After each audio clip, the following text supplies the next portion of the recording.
Okay, friends, hold on tight. They have finally come to the realization that fantasy is not necessarily fantasy. There's a lot of things that existed that they have always thought was just fantasies, not fantasy. Faith. Faith is not just built on just, I'm a religious fanatic, that I don't care what's real. I have my faith to support me. Well, that's fine. I'm not saying there's a problem with that. But this faith now is supported by facts. And I show the facts to support the faith that nobody's been able to support before, because I have done the work with the Mudfossils and done the Mudfossil research. And that supports the faith, the things that were talked about in the ancient texts. Now physics, the same thing there. Physics that's not a settled deal whatsoever. Physics is an open discussion. Nobody understands what even matter is made out of. I think I can show what it's made out of, and it's only made out of two particles, which is the muon neutrino and the electron neutrino. And those are the two locked together particles, a black one and a white one. They always talk about protons, antiprotons, anti-gravity. That's a whole new thing today come out. All big thing about anti-gravity and anti-protons and antimatter. We have to discuss that because they're just coming up with these as guesses. And they are with no support that I can find. None, zero. And I support everything I say with physical evidence. As you will see, even DNA reports from my mud fossils. DNA reports, CAT scans, anatomists, autopsy people. And I've also got a deep understanding of the physics. I did this for my whole life. So I understand quantum as well as anybody that exists. And if these people would like to discuss it with me, I would love that. I can't get anybody in this realm to talk to me because my ideas are outside of mainstream, so far outside of mainstream that they're scared to talk to me. Literally, I'm not kidding you, because if they talk to me, they will be considered crazy because of the things I say. They treat me as a crazy person. This has been done on for many years now, and even with all the evidence I have to support it. So now they're starting to come around to reality. Fantasy, faith, and physics. Let's add reality onto here, because that's what we're going to get into right now, is the reality of these things. Okay, this was considered a fantasy until Yale finally signed off on it, saying yes, there was exceptional preservation of soft-bodied creatures promoted by a worldwide silica-rich ocean flood that did the whole world. This is a goose. It's my buddy Caesar Augustus. This is the feathers in the back of his head. This is where he laid flat like this. You see, you can actually see where his throat would have come. His throat is sort of, you can see where it comes out, where he would have been eating stuff going down his throat. And this is actually where the bones were, but they transition. Now, Yale has agreed to this, and then they call this a possible evolutionary experiment. You see, here's a little, that was the main article. It's kind of long. This says right here, it says, this could have happened and turned animals into rock over a matter of hours or years rather than millions of years because of this heavy, salty, silica-rich, and actually boiling hot waters. That's what created all my mud fossils. And they pretty much agree with this. They say many of them are outright bizarre in appearance, do not resemble any organisms alive today. It was a failed evolutionary experiment.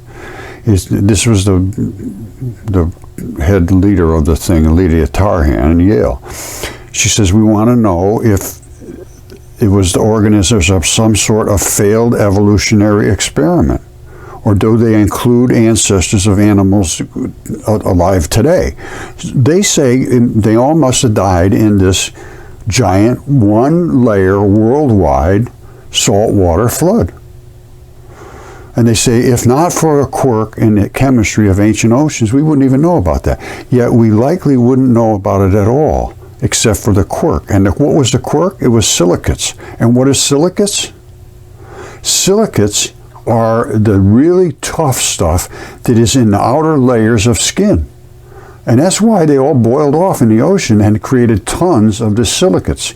And the silicates invaded all of the body parts and stabilized them into perfectly preserved, but transitioned. That's a bone. There's no doctor alive who could look at that and say that's not a bone. And it's completely transitioned into mud fossil. It's called nucleophilic substitution. I have all the evidence on this, so and my stuff is DNA tested and CAT scan and everything else, the stuff that was small enough to CAT scan, because I have giants. So let's talk about fantasy. Am I just being fantasy, or is fantasy a fantasy? I'm saying fantasy is a fantasy because fantasy is not fantasy. Okay, my friends, pay attention to this. We're talking about fantasy. Nearly every society on Earth has tales of giants. Actually, everyone. Giants are described as simply massive, and I mean massive. In some cultures, they're brutish, violent, aggressive, all that stuff. Now, they think of giants as being like 12 feet tall. Well, trust me, that wouldn't even be an embryo. How about dragons? Dragons creatures appear virtually all cultures around the globe. The earliest attested reports resemble giant snakes. Yes, they are reptiles, and they have the same gut biology as birds, reptiles, snakes, and so forth.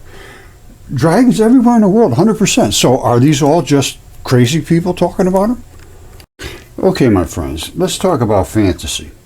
If this was a hair follicle, which it is, it would be from a creature, it'd have to be 1,000 feet tall or so at least, if it was a human being. I don't know what kind of creature it was.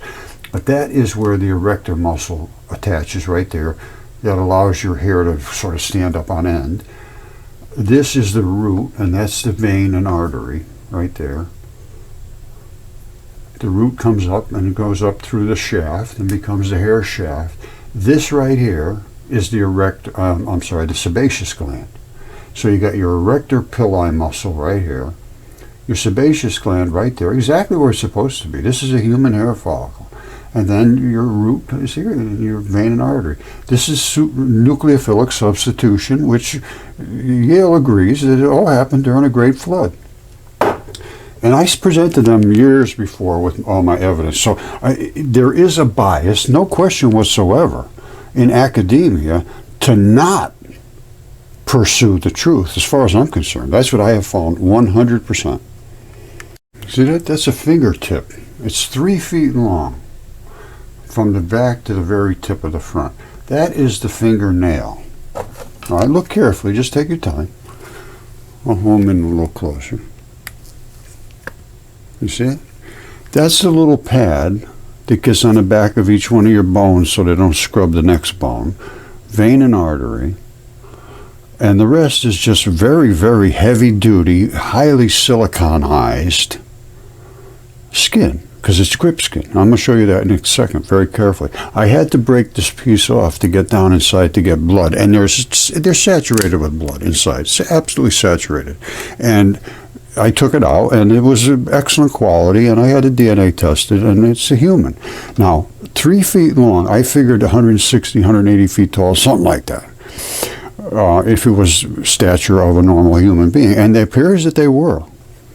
Now, that is the fingertip. And guess what? When I broke this piece off, it still had the fingerprints on it. And, of course, underneath it had the blood. That's grip skin. All right, there it is right there. That's the skin that I smacked off and it popped off, and underneath there's a ton of blood.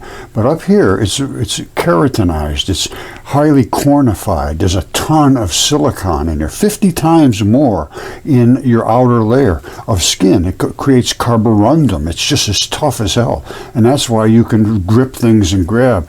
And that's what this is. Now, you see all these little bumps and so forth? That's what happens when they turn into mud fossils in this particular condition. And it was absolutely flawless. I mean, these are the fingerprint ridges and these are the sweat pores. And my thumb is about as wide as one ridge. So this thing was, like I say, 3 feet long. And down in here it was just saturated with blood, which is what I sent off for the DNA reports.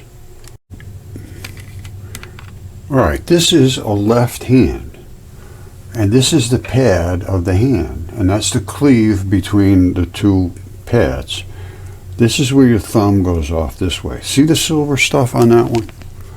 You see that silvery stuff flaking off there? That's the grip skin.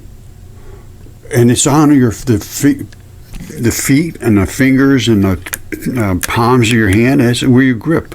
And I have bones coming off here. I have fingertips, which I had CAT scans done on the fingertips, and I had this DNA tested as well. And then there was one other one, lungs, that I had DNA tested. Hold on. Well, one lung. Here it is right here. This is the lung right here. I had DNA tested. Drilled a hole down inside and get some real, just absolutely raw blood, because your lung is just saturated with blood. This one came out of the ground and leaked blood out. Look. See these little red spots? When it was in the mud, the blood was preserved. The mud is just like flesh. It's just exactly like flesh. So some of these things didn't even know they were dead. This thing here must have been exactly in a really dense, fleshy, red, bloody mud. And it just sort of transitioned. And that's what's called nucleophilic substitution. What it does is it looks for something to make it stable. I have so much details on this. Like I said, I've been doing this a very long time. And chemistry is my background. Well, let me tell you this. I went to Rice for chemistry, but I did this for many, many years in electronics and quantum and all that. I was in the Army and nuclear missiles, and then I was in business in electronics, which is all nothing more than molecules interacting with other molecules via electricity. And you have to understand all kinds of things about that molecular realm to do that business, which I did. So, in addition to that, when I discovered the Mudfossils, and I had them DNA tested, this one was DNA tested, and the two, that hand and that giant fingertip, and they were all human. That's all I wanted to know. I'll show you the test right now. Okay, this DNA test was done by an extremely reputable lab, and they did extremely excellent work, and they were attacked just like everybody is, like Mary Schweitzer, Mark Armitage, a lot of people have been fired for finding things that don't match with what the Darwinist theories are, that we all just came from slime. And creationism, oh, that's crazy, that's insane, oh, that's just fantasy. No, well, let's talk about it. This was a very, very serious test. All three samples came back as human mitochondrial DNA, and excellent quality DNA sequence obtained from the 36-inch tip, that huge big fingertip, and the lung. The mud tip wasn't quite as good, but it was still good. And this was the D-loop region and the cytochrome B gene, which shows you that that's mitochondrial human DNA. Those sequences are not just going to happen accidentally. That's what they searched for, to prove that this was a modern human being. This is not an ancient something. This was a modern human DNA. But they are absolutely gigantic. That 3-foot tip, I figured, like I said, I think 160, 180 feet tall, something like that. And that wasn't even tall. Enoch wrote, and again, oh, that's just fantasy. Oh, they just, no, I don't think so. He wrote that they got to be 2.5 miles tall because the giants came from the mating of these extraterrestrial creatures, which were the gods. They were the gods. They came and they end up having human beings, which were a certain size, and they were huge then too. They weren't tiny. I think they were about 90 feet tall, something like that. It appears to be what they started out at. And the Quran mentions that Allah made them 90 feet tall, so many cubits, whatever. So they were always very big. And then the gods could transform themselves. Read Metamorphosis by Ovid. And the first thing he says, the first lines, he says that they could transform themselves into anything they wanted. Mushrooms, plants, rivers, constellations, or godlike, human beings. And they did. They came down and had sex with all the women. Just like it says in the Bible. It said, let's get together and go down and have a party of sex. So all of us signed a pact, and they actually signed that pact, apparently, at the river Styx, and swore an oath that they would do this as a combined rebellion. And then they had sex with all the women, and then they had giants. And then the real God said, no, you guys, you destroyed everything. You destroyed the whole thing. I'm wiping it out. And he sent Venus from Jupiter, and it almost hit Earth. And that's what Velikovsky wrote about. And that was called Worlds in Collision. And that's what caused this worldwide flood. And this was not that long ago. So let's talk about fantasy or talk about reality. I say that's reality, not fantasy. All right, so don't forget, they were showing giants, like this guy's rubbing a guy's feet, washing his feet for him. And look at the size. Now this hair follicle, this guy would be a puppet compared to this thing. He'd be a little puppy. This thing here, like I say, I figured it's got to be at least 500 times bigger than an average hair. All right, so if you took a 6-foot guy, even a 5-foot guy, 500 times 2,500 feet, that's a half a mile. So that guy's just a couple of hundred feet. The guy, these things that I'm showing you all came off my property. These are just things that are laying around on the surface of the earth. They're not even buried. That's meat. That's literally meat. All right, so again, I present evidence to show every single thing that I am alleging.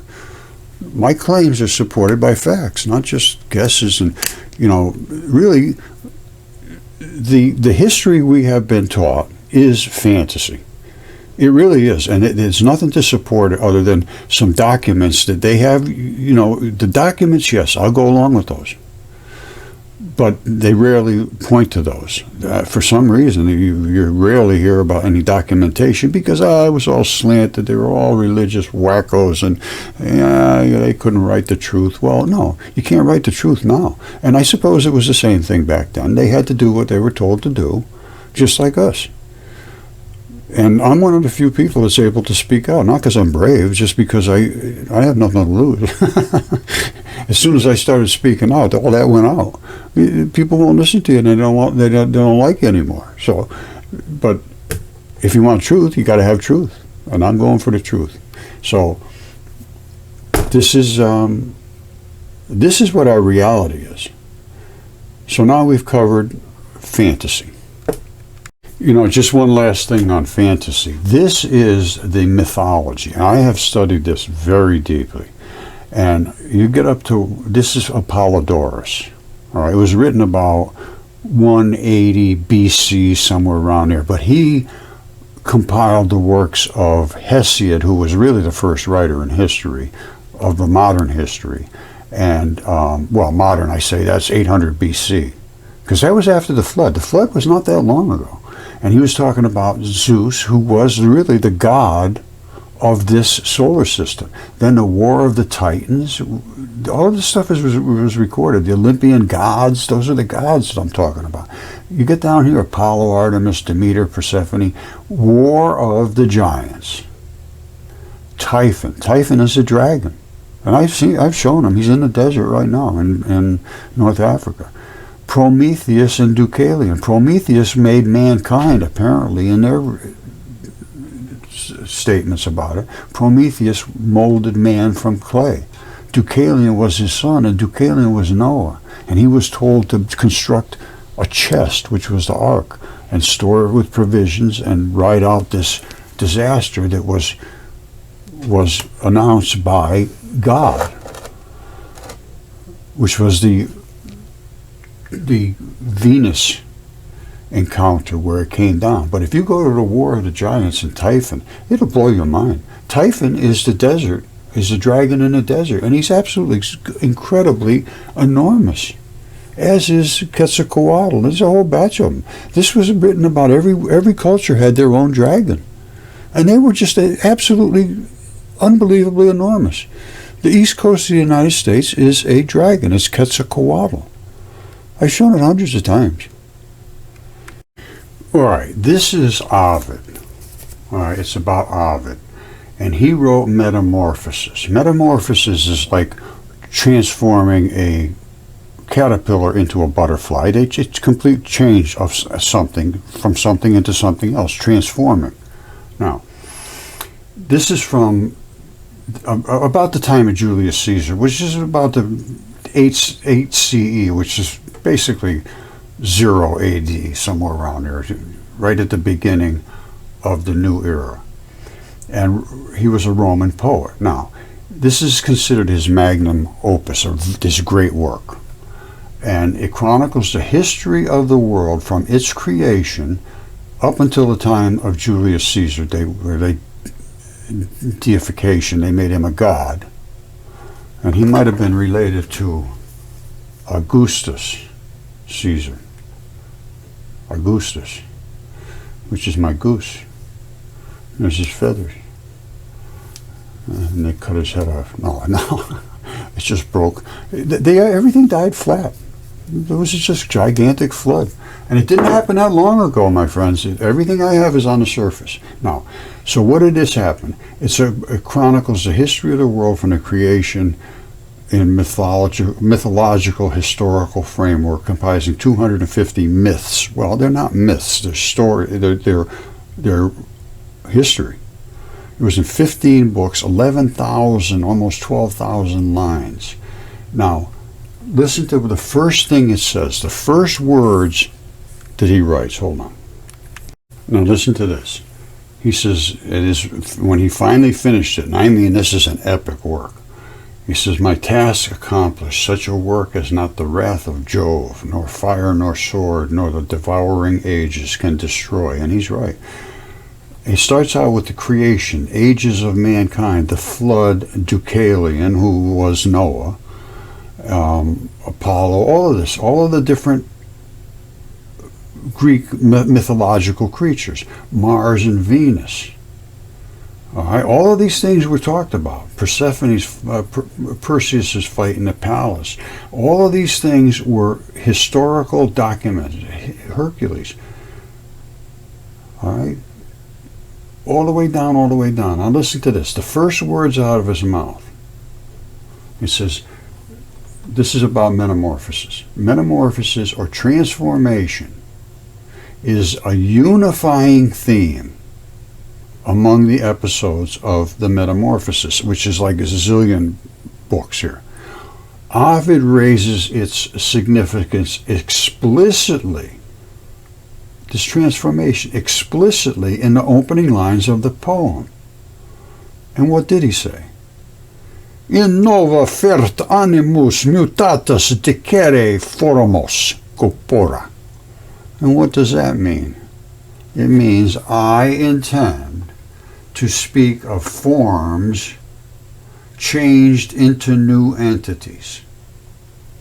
Accompanying this theme is often violence inflicted upon a victim whose transformation becomes part of the natural landscape. Precisely what I have been showing. All right, and it's very, very, very serious, his work, and it was as well read as the Old Testament. It was not. This was not a puppy thing. He did. This was a big, big, serious work. All right, here it is, right here. One of the most influential works in Western culture. Literally, it is the most, if you pay attention to it. Metamorphosis inspired such authors as Dante, Giovanni Boccaccio, Geoffrey Chaucer, Shakespeare, all of them.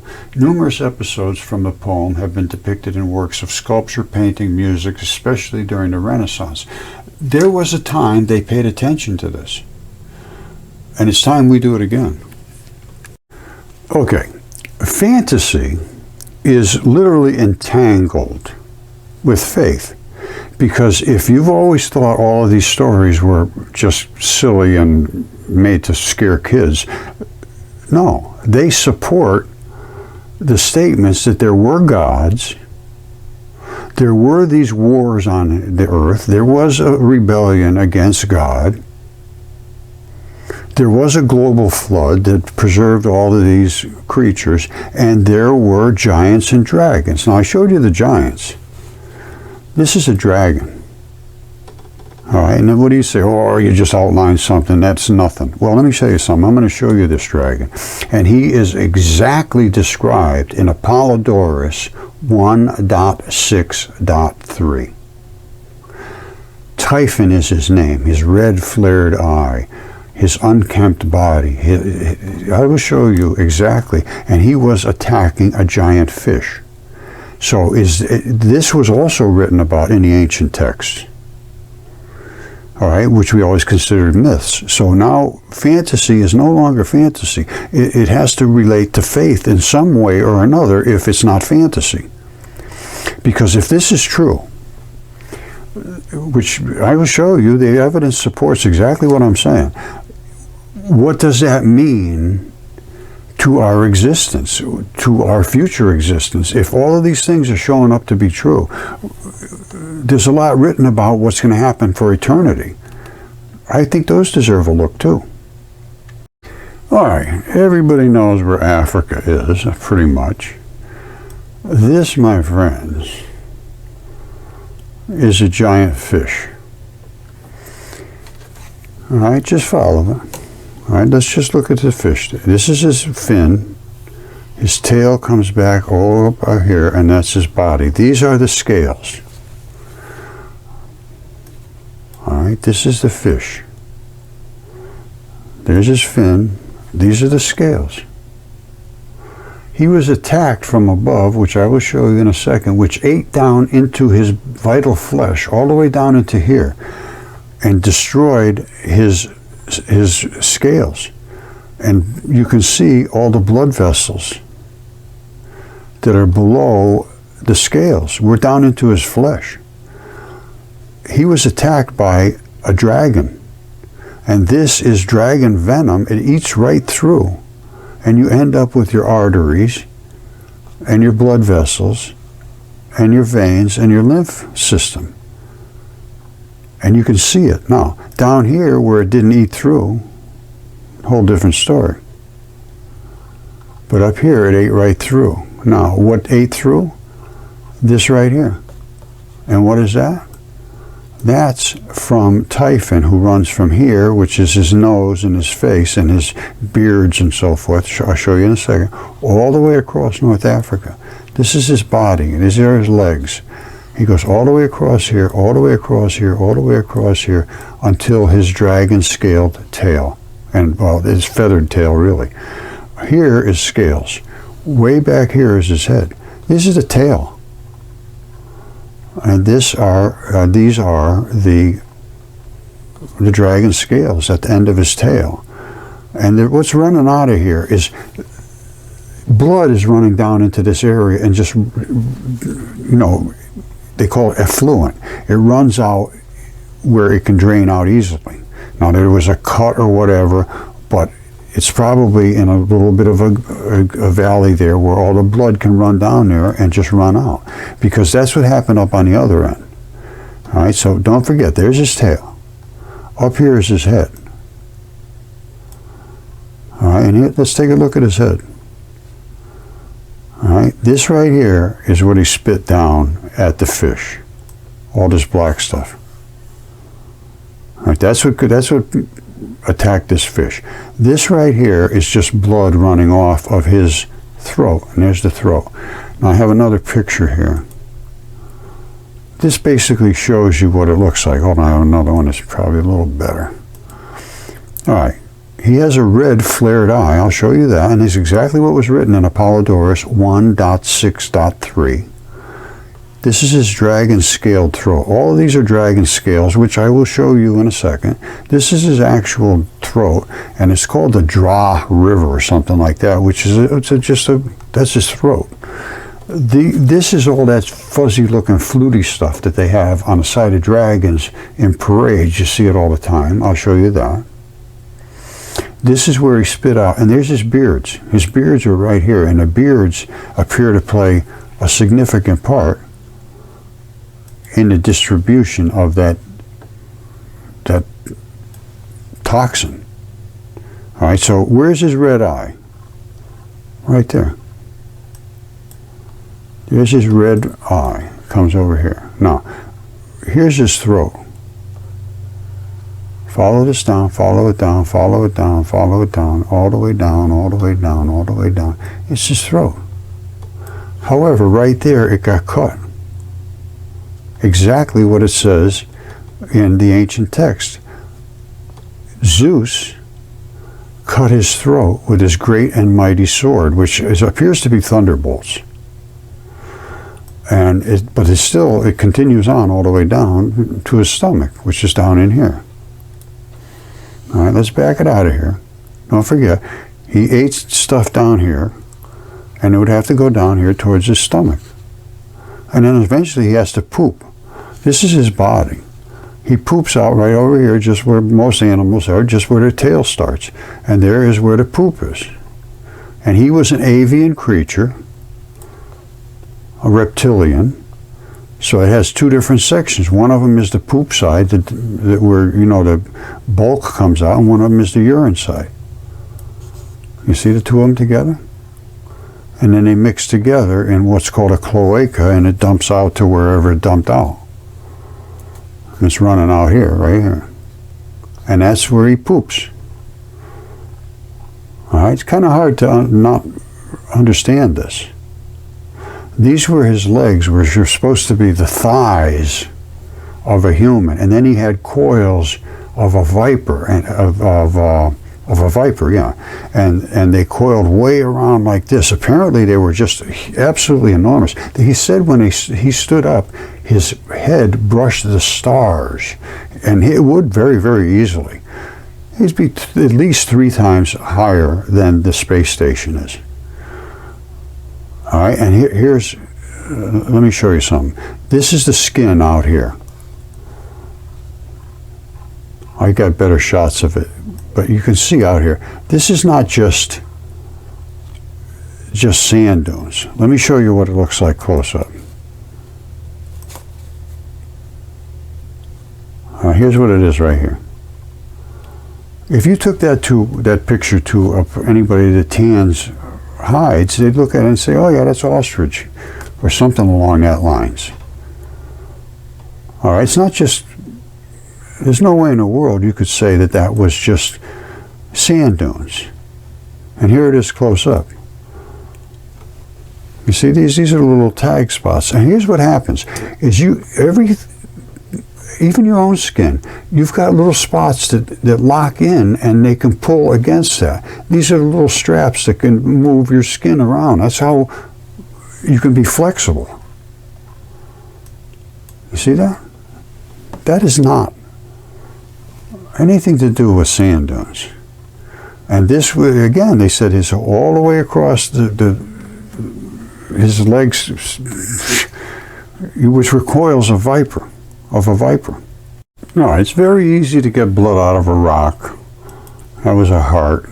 I have them here saturated with blood. I have them leaked the blood out of the lungs. And again, the DNA tested, CAT scan, here's that fingertip. And there's where the fingernail was. All right, that's about 7 inches long, this one. This was from that hand, the left hand.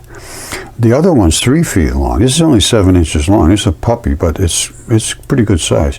And here's the other part of the CAT scan where you can only see just, well, here, let me come closer. You can just see the outline of where the bone was. All right, this is called nucleophilic transition. When you get way down inside here, you can't really see anything. It's just basically the same stuff. And it's just like this. It's all yellow look, and it's all basically the same stuff. The only thing you'd see is the membranes where there's a little tiny space-ish thing, and that's why you can see this here, which is the membrane around the bone. You see how I got one way out here and then one in here? That's where the bone sort of comes in and wraps around and then would go out. but it's very hard to see a lot of, in the mud ones. Some of them, I suppose, you'd probably see something pretty, different. But mostly what I did see was that they were very hard to see any real articulation inside. But the better shots were the outside shots, where Jesse Grant and Associates did these, and absolutely fabulous work. And this, again, shows where the finger nail was. You would never see that. You never see that. Okay, the lung that I showed you is about the size of a human lung are today, but they all happen at the same time. That's the only possibility. You see how flat that is? They all died in the flood, and the flesh was basically boiled off and turned into mud. And the mud encapsulated them and caused them to stabilize due to nucleophilic substitution. And this is a bone, and the same thing. And I'm going to show you the blood comes right out of these. That was the fingertip from that big hand. This is what it looks like. You'd never see the fingernail. Remember I showed you where the fingernail was? You'd never see this either. This is where the bone is, right there. You might see that. If you look at it and twist it the right way, you can see where the bone was. But I broke this piece off here to get down and take a look to see about the blood in here. And you can see where it went. But you'd never see much here. And you'd never see it. You say, oh, that's just a rock. Well, it is not just a rock, trust me. That is the fingertip from that hand. And I have other parts of it. I have knuckles and all kinds of stuff. Now, look at this carefully. You see that little spot right there and the dark around it? And that little black dot right there? Take your time.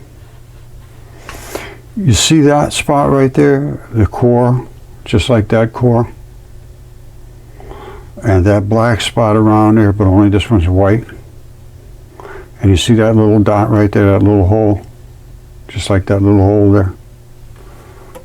What's that all about? One of them is the vein side, which has the black, which is the dark coloration of the blood. And the other side is the red blood, and that pretty much just fluid and leaks out primarily. But they both have tendons coming running up that attach to the sides of the fingertips so you can make all your movements. And this is the bone. Now this is a right hand thumb. And that's the only possibility. You see how thumbs have that overhang there? The bone comes up in the middle and it's flat up to here. And this lump hangs off the side. That's this. That's it right there.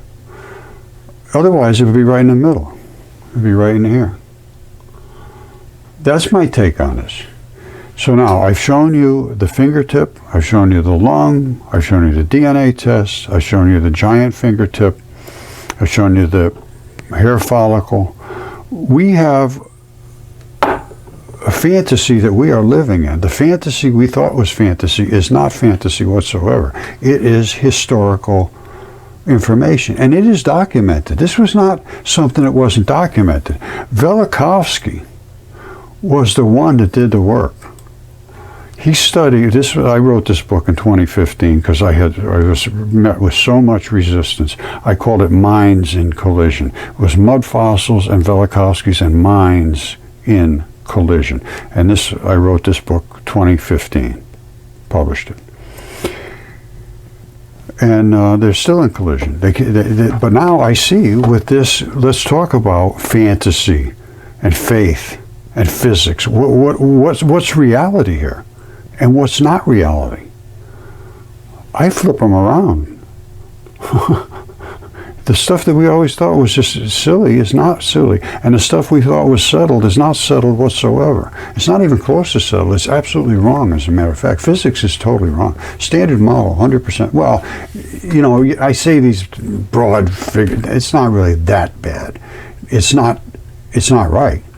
And the reason it isn't right is because they can't take into account that there's not all these kind of zoo of particles. There's only two particles. There's a muon neutrino, electron neutrino. Two of them together make a Dirac neutrino. That is really what we always consider an electron, but it has a black side. That's the dark matter. The muon is the dark matter. We separate it. We showed it separating. We're going to get into the physics, but now I think I've brought you through fantasy, and now we're into faith. Now, what does faith mean to you? To me, I take a whole new, I never thought anything about Christ or, any of that stuff. I thought it was just silly because I didn't ever have any evidence, nothing. Now I have all the evidence to support the things that were claimed. Now, what does that mean to my eternity? I say, for me, I'm going to look for Jesus Christ. He's the only one that came back, and he said, earth is a corpse and a body. That's what he said. He said, when you find this out, you're going to be disturbed and you will marvel. And that's absolutely true. And there's a ton of stuff he said that nobody else knew about. And he says, I was sent here by God to warn you people that these people are bad and they are immortal. They're still around today. Something's going on somewhere. I don't know where it is, but they're immortal. So did they move off planet? I don't know. I have no idea. These are kind of things that need to be discussed. But I'd certainly like to know before I pass on to where I'm going, because at this point, I have to believe, and as a faith now, let's get into the faith. I have to believe in Jesus Christ, as advertised. I'm coming here to help you. I'm going to be persecuted and killed. And for that, you better pay attention. Because you can go one way or the other. It appears that God is not quite as benevolent as everybody thought. You have obligations. You don't take care of your obligations, you're not going to be in good shape. And from what I see right now, they realized that there was certain groups that would not take care of their obligations. And they're the ones that are in big, big trouble. And it's the ones you would never expect to be the ones that are in big trouble. They're, because they've just disregarded God. As a matter of fact, I just did one about Mary Schweitzer and her discovery of soft body creatures in T-Rex fossils. And they started screaming at her, we won't have any of your religion in here, you creationists, da da da da da. Well, bad move, my friends. You better at least look at it. When you just dismiss something out of hand, you're not a scientist, first of all. Secondly, you're not going to be well received on the outside when you transition from this life to another. I can't see it ends here. I can't not believe that. I just can't believe that any longer. I did at one time. I thought, you just rot in the ground or whatever you do. Have a good time while you're here. No, pay attention while you're here. Have a good time. There's nothing wrong with that. But live within the guardrails of your obligations. And there's a lot more obligations than you think. So now we've gone from fantasy to faith, and my contention is that Jesus Christ was as advertised.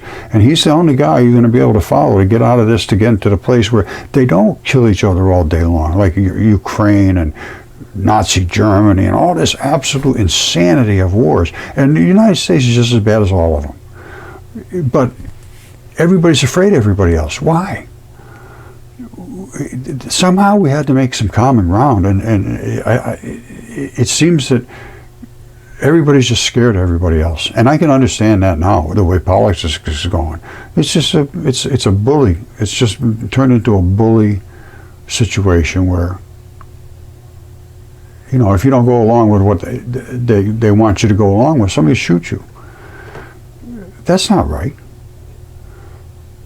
And this is the kind of things that Jesus was talking about. This is not right. The system we're living under right now is just not right. Something's wrong terribly. And it said the nations will rise up against one another. And I mean, there's so many things that are written that are just so true and so fought against. It's very, very disheartening to think that the people that are entrusted with our educational system don't want to talk about things that intrude into their supremacy, basically. And that's also was written too. They'll say the teachers will be false teachers and they will concoct stories to lead you astray and make merchandise out of you. In other words, you got to pay them for them to certify that you can repeat what they told you to say. That's not a system that works real well. Not in my mind. All right, before we go to the physics, I just want to go through all these. You remember minds in collision. This is about Velikovsky because he did the work that proves my mud fossils. This is actually blood leaking out of a bone. All right, when you take them out of the mud, the blood is still just fluid inside of them, a lot of them. And this was after I took the scab off, and there's the clotting fiber. And these are the two holes. The red one is the artery, and the black one is the vein. And they had little tubes apparently running up to another bone or whatever. And I showed you that. I showed you the CAT scans. Did I show you the blood coming out of the heart? This was a friend of mine, Phil Harris. He just hit this stone because he saw the red spot, and it broke right on along the lines of the heart, and it was still saturated with blood inside. This was another friend of mine, Tish Egerton, found these feet just laying right on top of the surface of the earth. She picked them up, and these here are the toes.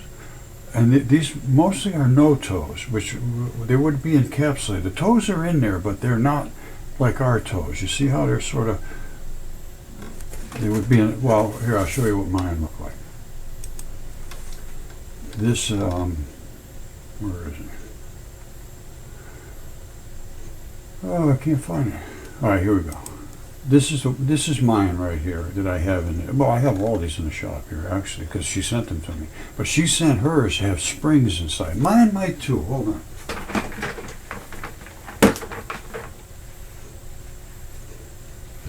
Oh, hold on a second. This one here is mine. Now, this could have springs in it. You see this thing here? See that little round spot? That could have springs built into it. I don't know. There's another round spot up here. Now hers has a similar set of round spots and springs. And this one here, that's where the big bone, the tibia, would have come down. The fibula sits right on the side. And they break right off because they're held on by ligaments. No big deal. This gives you the ability to flex the toes in the front, you see, and that's where most of the blood runs to the toes. The toes are built in, and then all of the fabric comes together, and it has that little tag that latches it in. These are, you see all these? These are straps of leather, really, and they lock in at certain places. That's all I can tell you. This is not a shoe. Now, hers, one of them had eroded down, not this one here. It had eroded all the way down to where we can see the springs inside. And you see that heel? I'm going to show you a better shot in a second. You see the strap coming up? That's this right here. Here's the heel. Here's the strap coming up to the main bone coming down, which is the tibia. And that would have sat right there in that cradle. And that strap would have come right up to that bone to hold it together. That's what keeps tension on. The tendons keep tension, and that could hold this together. That's what it was for. Now, it snapped. When it snaps, you get a wrinkle zone, and I'll show you that. Normally, this is a nice flat, really, and it's under tension.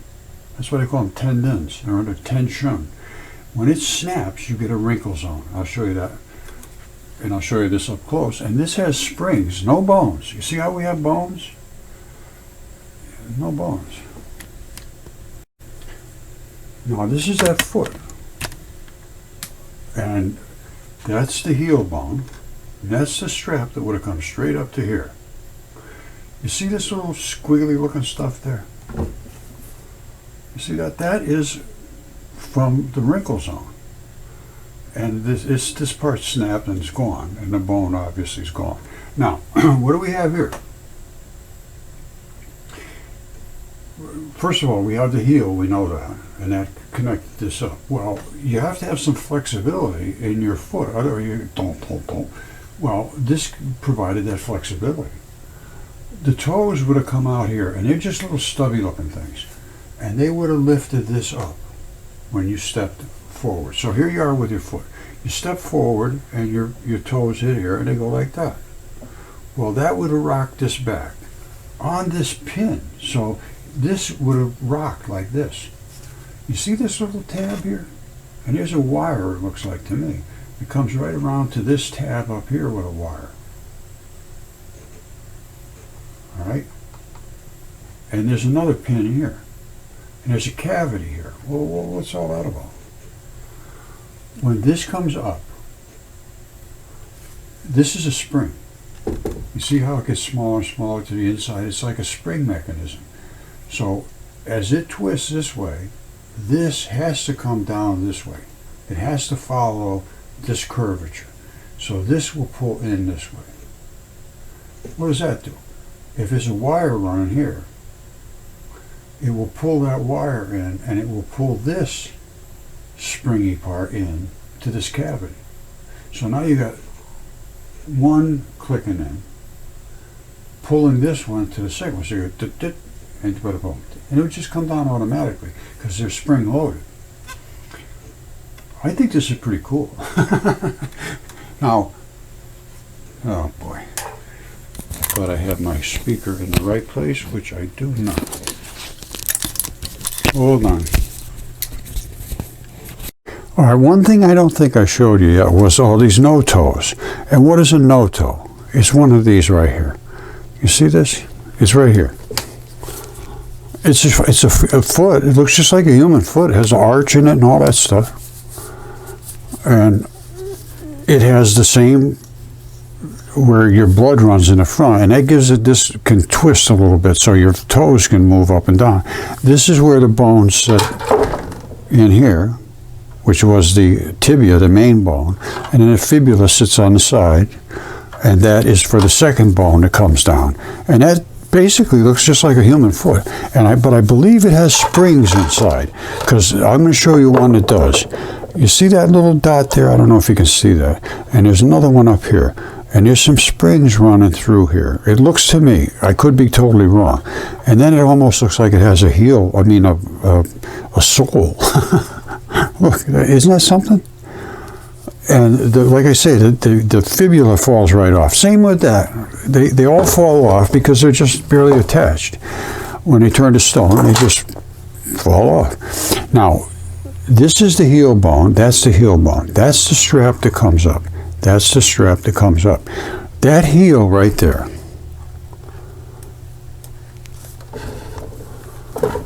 And that strap is a nice tight strap. Well, when they break, they get a wrinkle zone. I will show you that.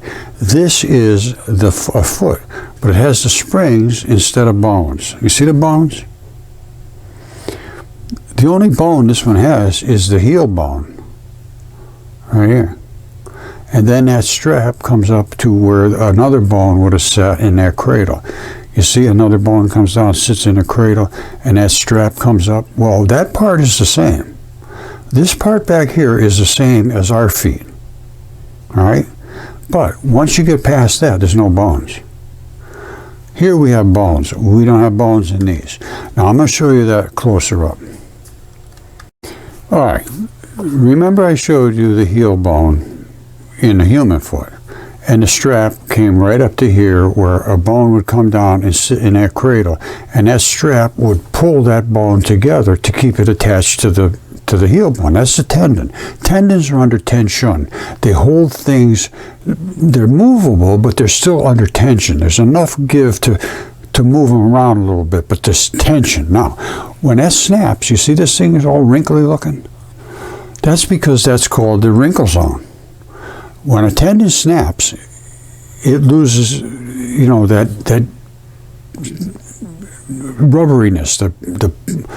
It turns into a wrinkle zone. Same thing happened at the top of Devil's Tower, because Devil's Tower is a foot. You look at it, if you know what you're looking for, you can easily understand it. It's all those fibers are tendon fibrils. And at the top it has a wrinkle zone. But anyway, this goes, I mean, this gets as deep as you can possibly get. And all of the ancient cultures talked about these exact same things. And the Devil's Tower would be about the size of something like Enoch was talking about. It wouldn't even maybe be as big as Enoch was talking about. But these things were all over the earth. The Typhon in the desert over there, that's just one. Quetzalcoatl's on the East Coast, it's just as big, but I think maybe even bigger. And you can't miss it. It's there. So these are some kind of other creatures that we had here. Is the spring goes this way and pulls this lever in, because it's pinned here. That's a torsion spring. See how it gets smaller and gets bigger and bigger and bigger? The toes would push it up like this. It'd have to rock along this pin. That forces this to pull this way. That forces this and its little wire, which is attached up here, to pull in, because this is going this way. So that pulls in into this cavity. So now you got a spring and another spring. And then when it comes back, this is like some gummy material in between here. So those can bump around without really, it's kind of, it's very, very nicely made as far as I can see. It's pretty amazing, to be honest with you. Anyway, all of this stuff shows that the things that were written about giants and dragons and all of these things, and somebody tried to create this creature here almost like a human being.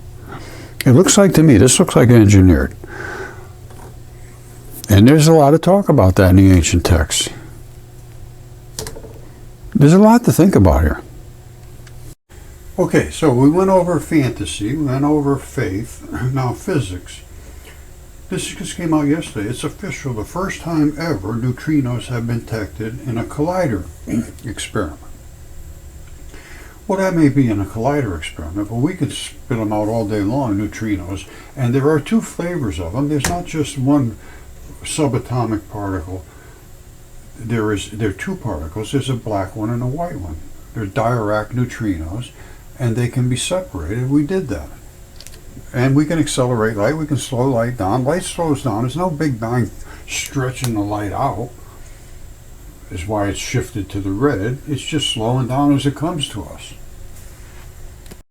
Okay, so we are on a quest for the truth of these different things. Well, what about physics?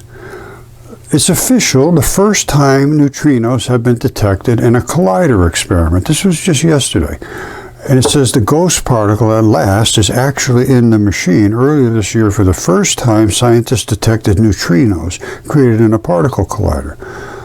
Those abundant yet enigmatic subatomic particles are so removed from the rest of matter that they slide through it like specters, earning them the nickname ghost particles.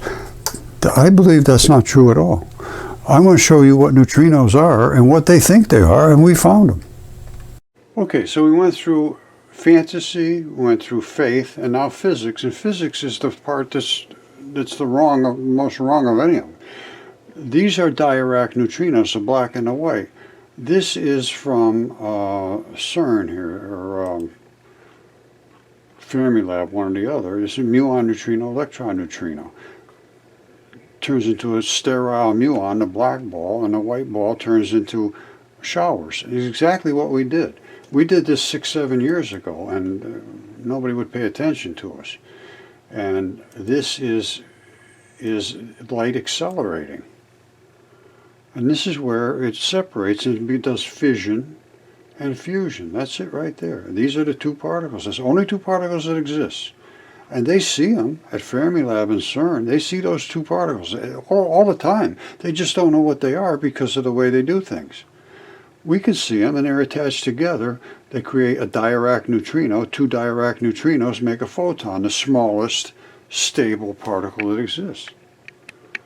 Okay, my friends, I've shown this hundreds and hundreds of times. We can separate the particles, we can accelerate light, we have fission, we have fusion, we have raw energy, we have the electron neutrinos, the muon neutrinos, we have all of that stuff is done. And now they realize that everything they've been talking about is not correct, because they don't understand these particles, these dipole electrons. He says, have we gotten dark matter all wrong? Yes, absolutely. This is Paul Sutter. This just came out a little while ago. It says we might need to radically revamp our understanding of fundamental physics and the universe itself. Yes, as I have shown you, fantasy is not fantasy. Faith is based on a very, very solid platform. Physics is the only thing that has none of that stuff. It's all guesses, and it was all wrong. And they realize it's wrong now. They're trying to desperately hold on, and they can't. So that's the end of the story for today, and hopefully I'll be invited to speak to some of these people that are making all these comments about reality. What's reality? What's physics? What's fantasy? What, you know, I have something to show, and I have things to show, not just guesses and, well, you know, you got to think about this, and there's a beauty to mathematics. No, there is no beauty. This is mathematics, and it's just nonsense. This is all this stuff that I had to do, all this stuff, and figure out all these constants and all these invariables and da-da-da-da-da. Nothing made sense. Not a damn thing made sense. And I was upset about it. I can tell you that right now. Because I worked real hard at trying to make this all fit, and it doesn't fit. The transfer of energy is from light to atomic vapor. I'm going to leave it at that. I think I've shown that extremely well. And this is the actual electron neutrino, muon neutrino. That's supposed to be all black.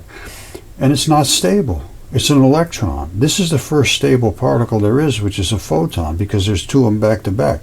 Even numbers make stability. Same thing with a proton. 1,823 of these together make a unstable proton. 1824 is a neutron. It's neutral. It's stable.